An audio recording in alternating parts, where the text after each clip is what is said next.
Magandang hapon sa inyong lahat. Ito po si Herbert Curia, author-promoter ng Human Rights Promotions. Ang boses ng Human Rights Promotions. Sa malayang demokrasyang ito, kakibat ang ating pananalig sa ating banal na Panginoon Diyos, banal na Panginoon Kristo at gabayan ng Kaliwan ng Kanibantala Santa Maria, mula sa isyong ating nakalap at mababantay sa mabuting pamamahala, patas na hustisya at karapatang pantao. Ayon sa issue ng Magna Carta o CPR. Ang pamahalaan o Administrasyong Marcos ay nilagdaan itong nakarang araw, last Wednesday ata yun, January 25, ang IRR o Implementing Rules and Regulations ng Magna Carta of CPR na naipasa naman itong September 2024. Ito yung ating tinungayang topic ngayon, no? Yung Magna Carta of CPR. So, mayroon na siyang IRR at ito ay implementable na. O ito ay dapat na itong maipatupad para sa kapakanan ng ating mga CPR o mga seaman, no? Yung mga tripulante na nagtatrabaho sa bayong dagat o sa barko. Sa paglagdang ito ng IRR according to Senator Legarda, na author itong batas na ito ay it will safeguard right and welfare of civilians. Ang mga karapatan na tatamasahin ay kagaya ng collective bargaining agreement, access to better educational opportunities, protection sa harassment and intimidation, marami pang iba. So ang pamahalaan ay tutulungan ng mga pamilya ng mga iba't ibang sa iba't ibang krisis na kinaharap ng mga CPR. So yung ibig sabihin, yung ating gobyerno ay nakasuporta sa ating CPR at sila ay pangalagaan yung kanilang karapatan sa kanilang industriya mula doon sa ahensya na nakatalaga para diyan. So kagaya din sila ng mga OFW na pinag-ibayo yung kanilang mga karapatan.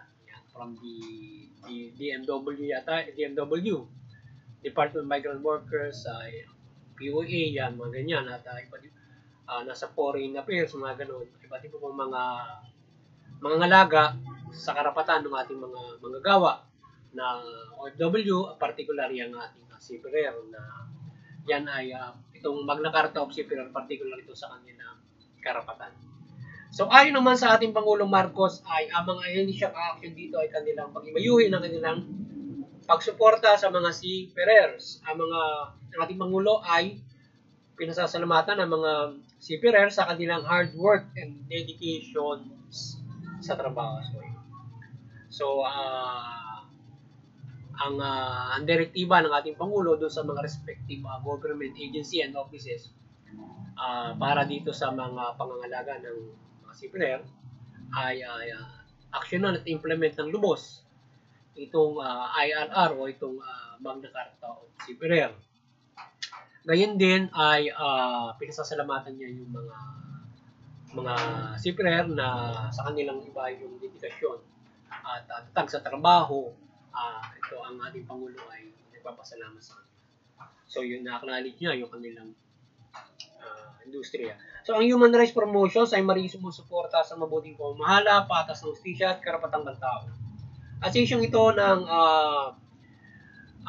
paglagda ng CPR's IRR ay ating maigting na sinusuportahan ang pagpasa ng IRR at batas na ito para sa ating mga CPRs. Ang proteksyon at karapatan ng mga CPRs ay mahalaga sa kinaharap nila sa ibayong dagat at lalo na sa mga benepisyong dapat nilang tamasahin. So yun, napakahalaga nitong pag-ibayo ng karapatan ng ating mga CPR, ito all OFW na sila ay pangalagaan ng gobyerno yung mga karapatan, yung mga kinaharap nila sa ibayong dagat. Kagaya ng mga ordinaryong mga empleyado, so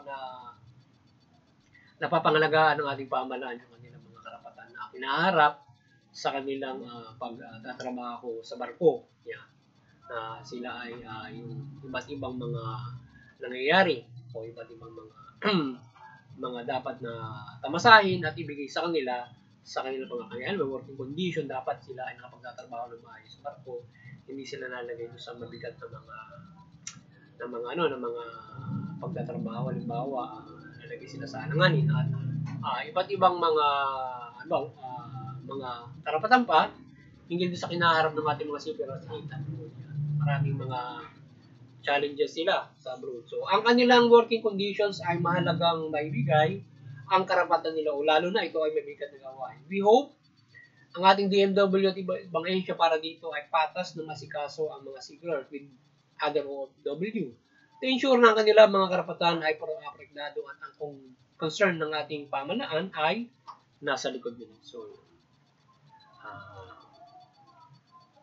suportahan natin ang pamahalaan ng mga ahensyang nagbibigay trabaho sa kanila upang ito ay laging suportahan din ng ating pamahalaan ang mga ahensyang nagbibigay ng trabaho sa kanila upang ito ay laging maunlad at pareho silang umunlad ng mga seafarers nila.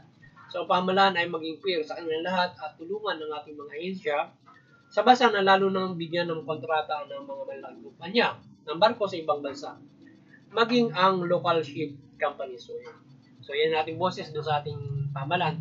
Hindi lamang yung kapakanan ng seafarer, yung kanilang suportahan o bigay yung karapatan, pati na rin yung mga kumpanya na nagbibigay ng trabaho sa mga manning agency, halimbawa.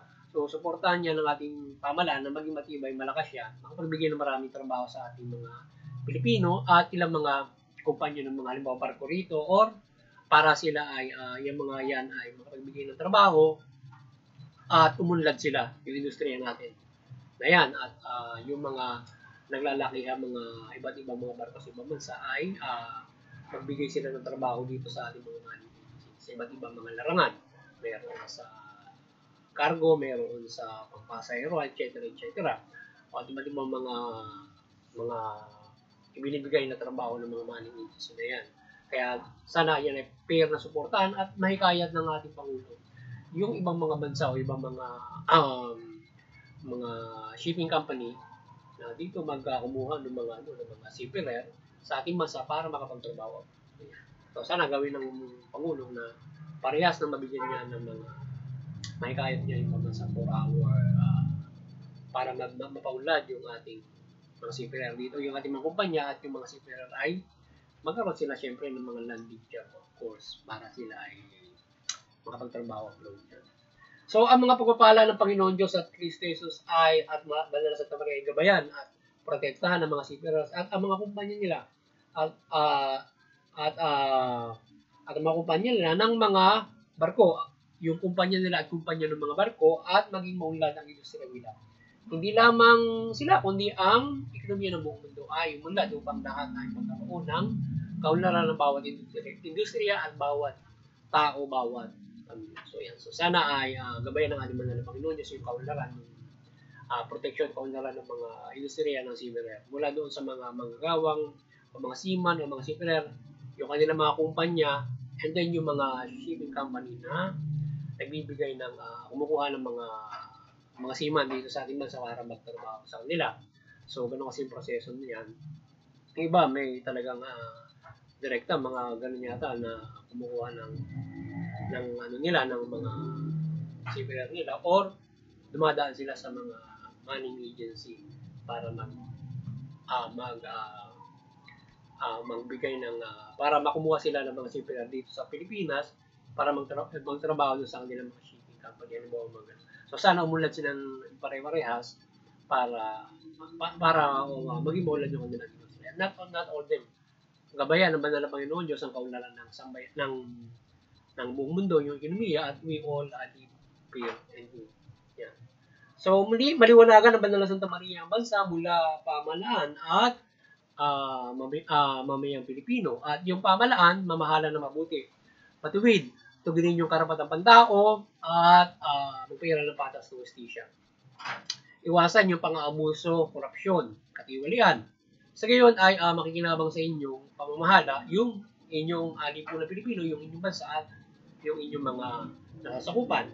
Yung mga mamamayan, kayo ay magabayan na kayo ay maliwanagan at huwag kayo lumabag sa batas. Iwasan nyo yung paggawa ng krimen.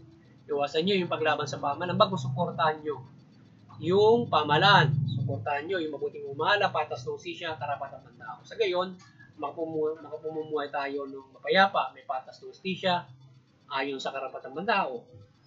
Sa gayon ay tayo ay pare-parehas na uunlad at walang maiiwan at mapayapa yung ating bansa.